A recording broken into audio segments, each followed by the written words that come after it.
Seguimos conversando sobre liderazgo político en Venezuela. Dejamos en el aire el tema de la autoridad y el liderazgo. Es decir, necesariamente quien ejerce la autoridad y cómo la ejerce está fundamentado en el liderazgo. Claramente hay ciertas diferencias, ya el profesor Salamanca nos ilustró al respecto. Importante que ese tema de autoridad viene casado con la legalidad. En Venezuela hemos tenido constantemente una cantidad de dirigentes políticos que no necesariamente son líderes políticos. Dirigentes que han estado allí por partidos o dirigentes que situaciones coyunturales le han llevado a tener una presencia mediática o a dominar algunos temas particulares, pero eso no necesariamente te hace un líder. Y claramente en este momento en Venezuela, dentro de esa recomposición de poder, dentro de ese tratar de llenar ese vacío que dejó el candidato, el presidente fallecido Hugo Chávez, de un carisma, de un dominio total de la escena, de un dominio total de las agendas, y ahora no está, ¿quién lo llena?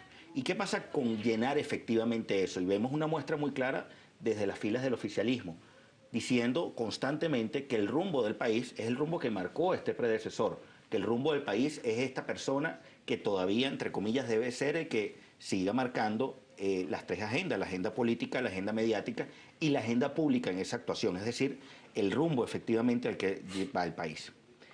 Yo quiero introducir un concepto importante acá, que va asociado a la influencia. Y esa influencia, efectivamente, yo puedo generar una influencia como dirigente, yo puedo generar una influencia como autoridad porque la ley me lo permite, pero no es lo mismo la influencia que yo genero como líder, porque no necesariamente tengo que estar en un cargo político para generar esa influencia. Y esa influencia puede ser positiva o negativa, y esa influencia puede venir asociada y debe venir asociada a la capacidad de comunicación que tiene un líder en un momento determinado.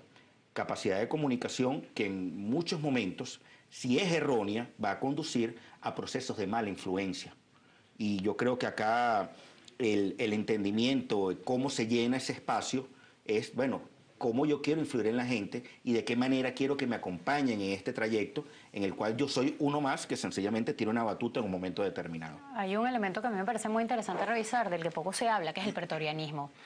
Es decir, un líder que para mantenerse ejerciendo su liderazgo o para permanecer en el poder, que también es interesante plantear ambas cosas, liderazgo y poder, necesita que le cuiden, que le resguarden, y mucho más grave aún cuando ese resguardo ocurre a través del monopolio de las armas y más allá de la violencia y de la ofensa, de la descalificación, del nosotros somos los que tenemos en nuestras manos la posibilidad de proteger a nuestro líder, no importa si con eso te llevas por delante a quien sea y además empeñas las armas contra el pueblo. Me parece interesante revisar eso porque el pretorianismo existe, a través de la historia hay miles de ejemplos de eso, pero en Venezuela, ¿cómo se ha manifestado eso? ¿Y por qué necesita un líder, si lo es realmente, servirse de la figura del que le cuida, del que le resguarda, para mantenerse en el poder? Bueno, el tema del pretorianismo es el tema del papel de los militares en política, que en los últimos 15 años ha llegado a unos niveles realmente muy grandes, como nunca antes en la historia democrática. Incluso se puede hasta comparar con gobiernos que han sido, digamos, regidos por militares y comparar cuántos militares en el gobierno hubo, por ejemplo, en el gobierno de Medina, que era un general, y cuántos ha habido en estos tiempos, ¿no? O sea, hay unas cuentas por ahí que se han venido sacando. Y después del fallecimiento del presidente Chávez, Maduro, bueno, ha profundizado en esa línea, ¿no?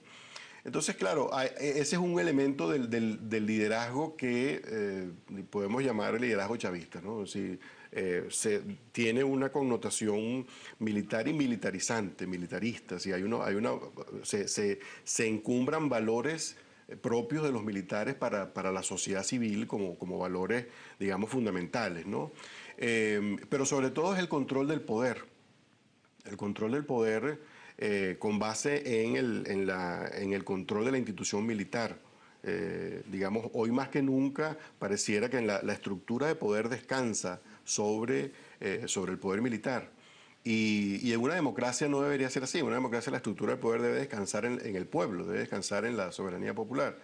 De tal manera que ese es uno de los elementos que a mí me parece que se debe redefinir en materia de liderazgo y que yo, como ciudadano de este país, yo no quisiera que continuara, digamos, ese componente dentro del liderazgo del país. Yo quiero un liderazgo democrático, abierto, un liderazgo conversador, que delibere con su gente, que no imponga necesariamente a troche y moche todas las decisiones, que respete, que incorpore.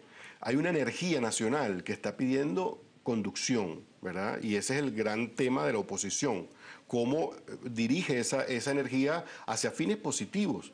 El país yo creo que ya ha vivido suficiente con el liderazgo carismático y debe entrar en una etapa en la que el liderazgo sea organizador, reorganizador del país, recuperador de la democracia, reorientador de la economía. Nosotros estamos... El liderazgo nos ha dejado en las tablas, ¿sí? por casarnos con un liderazgo emocionante, un liderazgo delirante, un thriller en política. Bueno, tenemos estas consecuencias, pero entonces el país tiene que pensar en eso. O sea, todo ciudadano, no me importa de dónde sea, tiene que pensar en que él tiene una responsabilidad cuando escoge a un líder. Tú tienes que escoger un líder que sea constructivo, un líder que te genere soluciones, no un líder que te genere más problemas. ¿Qué sucede cuando en Venezuela estamos tan acostumbrados a este tipo de liderazgos emergentes, sustentados, por ejemplo, en momentos coyunturales como las elecciones, por ejemplo, o momentos de crisis como el que vivimos ahora mismo? El país se enfrenta hoy a un escenario de 2 movilizaciones y el tema de las movilizaciones, al menos en el ámbito opositor, incluso surgió sin que algún líder lo hubiese convocado. Discutíamos nosotros antes de entrar al aire, profesor, el tema de la marcha denominada autoconvocada, que otros prefieren llamar de convocatoria espontánea, para usar el castellano correctamente. Eso ya estaba ocurriendo antes de que algún líder ocupase el papel de dirigir ese accionar popular. Entonces yo quisiera una reflexión sobre qué ocurre con el líder que surge en momentos electorales, por ejemplo, y qué tiene que hacer para mantenerse, porque eso es lo que está ocurriendo, al menos ahora mismo, en el seno de la oposición. Claramente tiene que haber una conexión emocional.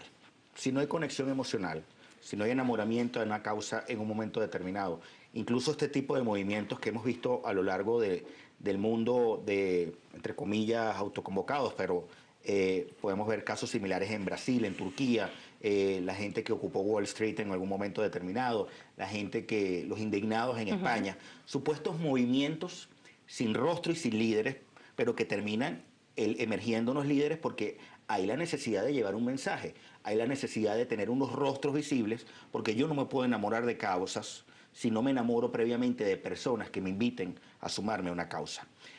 Hablas de un punto clave, estas personas que por coyuntura o por momentos particulares emergen como líderes que eventualmente pueden ganar unas elecciones o que pueden estar allí en la retaguardia. Y digamos, cuando hablo en la retaguardia es si tienen la intención realmente de vivir en lo público y de trabajar por el bien común, van a seguir estando en esa palestra política, en alguna de esas formas. Estos liderazgos emergentes tienen la necesidad imperante de decir, ok, hay un rol que voy a asumir como líder y tengo la necesidad de resolver problemas A, B, C o D, puntualmente en los temas políticos. ¿Por qué? Porque yo lo que espero es alguien que me brinde calidad de vida. Y yo creo que acá pasa también por entender en nuestro ADN qué espero yo de un líder. Yo espero más populismo, yo espero más rentismo, yo espero que sea el que permita abrir el grifo, el chorro, para que bajen los recursos del Estado de la renta petrolera y me lleguen a mí y me permita satisfacer mis necesidades personales.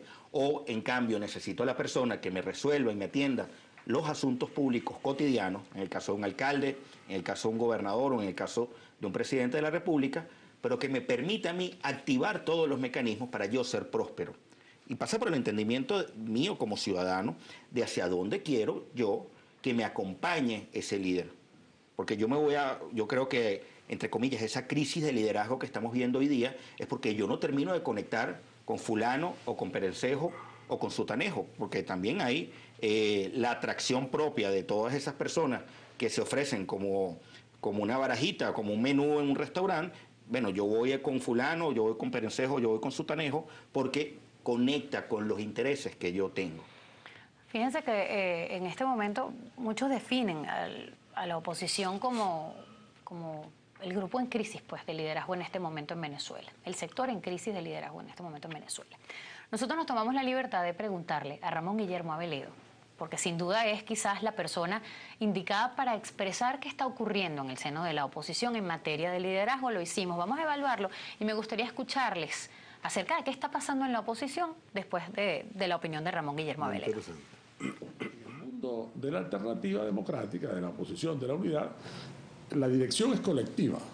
Entonces, ¿para cuándo tiene que haber un líder individual? Para cuando hay una elección, para cuando haya un torneo que requiere. Ahora, hay unos que tienen más ascendiente que otros, sí es verdad, y tienen más ascendiente que otros en razón de ese prestigio que se han ganado, de ese seguimiento que se ha ganado. Y en el caso de Enrique Capriles, hay un reconocimiento que le hace el pueblo opositor en función de cómo ha cumplido la tarea que el pueblo que quiere un cambio le asignó, que por un lado la de ser candidato y después la de ser conductor, la de ser líder de una campaña en el caso de las municipales. Eso respondiendo quizás a la pregunta que muchos se hacen, ¿no? Nos dirían, ¿por qué no está Ramón Guillermo Aveledo sentado con ustedes allí? Bueno, lo habíamos consultado precisamente en función de eso, de lo específico, de qué ocurre en el seno de la oposición en materia de liderazgo, porque todos hemos sido testigos de lo escrito a través de las redes sociales, entre los protagonistas de esta situación, Leopoldo López, María Corina Machado y Enrique Capriles. Bueno, mira, yo creo que... Diego Arria. Sí, yo voy a situar la respuesta sobre esta pregunta en una perspectiva histórica, ¿no? Yo creo que no hay que perder de vista el hecho de que la oposición venezolana en este momento está en su mejor situación política electoral visto desde al menos del 2007 para acá. Y eso no se logra si no es con un trabajo competente, un trabajo bien hecho, que es un trabajo que responde a una expectativa ciudadana. ¿Por qué cree que está en un buen momento? Digamos, electoralmente hablando. Electoralmente hablando están en su mejor momento. Las cifras están allí, lo que hay es crecimiento, aunque el tema viene porque hasta el 8 de diciembre todo era fiesta en la oposición. Es decir, todo eran buenas vibras, buenos augurios. Llega el resultado del 8 de diciembre de las municipales y ese resultado produjo un efecto distorsionador, por decirlo de una manera, internamente en la oposición, porque no se sabe interpretar, creo yo, con todo el respeto que me merecen los técnicos y los líderes de la oposición, no se sabe interpretar la naturaleza, el carácter de esa elección. Esa elección no daba para hacer un plebiscito. Allí hubo un primer elemento que había que haber pensado bien. ¿Usted sí cree que eso fue un error? Claro, ¿por qué?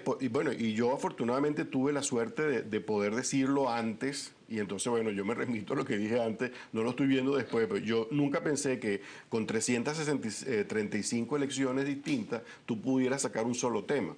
Tú haces un plebiscito en torno a una figura, y sobre todo un sí o un no respecto a una figura, y eso no era lo que estaba en juego. ¿Entiendes? Y generar la expectativa de que con ese resultado se podía después producir una salida del gobierno era también otra cosa que no se debía hacer. Entonces, ese resultado está mal entendido porque fue un resultado de crecimiento. Fue un resultado de crecimiento. Si tú te pones a ver, la oposición en muchos municipios no tiene ni siquiera, la MUD no tiene tarjeta. Eso es algo que tienen que revisar. O es tercera en muchos municipios del país. O fue dividida en muchos municipios del país. Que por allí se pudieron haber conseguido, quizá, unas 10 alcaldías más, etc. Pero es un crecimiento. Y si lo ves como dos bloques que se están enfrentando por el control de un territorio, inevitablemente tú tienes que decir, mira, el bloque que, como si fueran ejércitos, ¿no? Me permite la comparación. El ejército que avanzó sobre el territorio es el opositor. Tomó posiciones importantísimas, mientras que el otro está estancado. Y además descendiendo. Entonces, ¿qué es lo que ocurre? Que tú has trabajado, digamos, la oposición no puede tener líderes mesiánicos. Yo esperaría o sea, uno puede esperar que surjan liderazgos con personalidades magnéticas, porque eso no tiene nada que ver, eso tiene que ver con la persona. Si la persona tiene esa característica de magnetismo, de fuerza que moviliza a la población y la enamora y tal, bien bueno. Pero aun cuando la tenga en la oposición, ese señor con esas características no puede ser un líder autoritario, no puede ser un líder unilateral. Tiene que ser lo que llamaba Ramón Guillermo Aveledo, un líder colectivo. Y así ha sido el crecimiento de la oposición hasta ahora. A trancas y barrancas ha ido construyendo una opción. Entonces, permíteme un momentico. En este momento, la oposición está en una situación en la que está tratando de salir de la agenda electoral a la agenda política, porque no hay elecciones y entonces necesita hacer un trabajo que no había hecho hasta ahora en los últimos años, porque todo había sido elecciones. Entonces, Capriles se construyó como un liderazgo electoral. Capriles cumplió un papel muy importante como líder electoral. Después de las elecciones, Capriles ha tenido una situación, digamos, de idas y venidas que no colaboran con su perfilamiento como líder definitivo dentro de la oposición. Y como la oposición es democrática, entonces hay otros aspirantes y es normal y es hasta necesario que eso ocurra. Y hay unos que tratan de interpretar la urgencia de la calle de una manera distinta a la de Capriles. Entonces, allí eso tiene que resolverse en algún momento. ¿Y cómo se va a resolver? No con una crisis, no con una división. Tendrá que escogerse a alguien o a alguno, porque vienen elecciones ya sea de parlamentarios o lo que sea, habrá que escogerlo y ahí, así se va a ir haciendo el liderazgo de la oposición. Nosotros vamos a revisar su opinión, pero al regreso de la pausa, repetimos que el tema en el que estamos en este momento es revisar o diagnosticar qué ha ocurrido en el seno opositor con el liderazgo. Vamos además a revisar su participación al regreso para colocar algunos mensajes de Twitter al aire para que sientan que su participación está siendo incluida en nuestro programa de hoy. No crean que lo hemos descuidado, lo hacemos al regreso, no se vayan. Hay líderes políticos, claro que sí, de parte y parte, pero el proceso revolucionario que vive Venezuela, mucha gente todavía no se da cuenta porque no quieren reconocerlo. Y el no reconocerlo, por supuesto, hay un conglomerado que está pendiente de estos políticos, los cuales están tratando de llevar al país adelante en todo el proceso de cambio que vive la patria.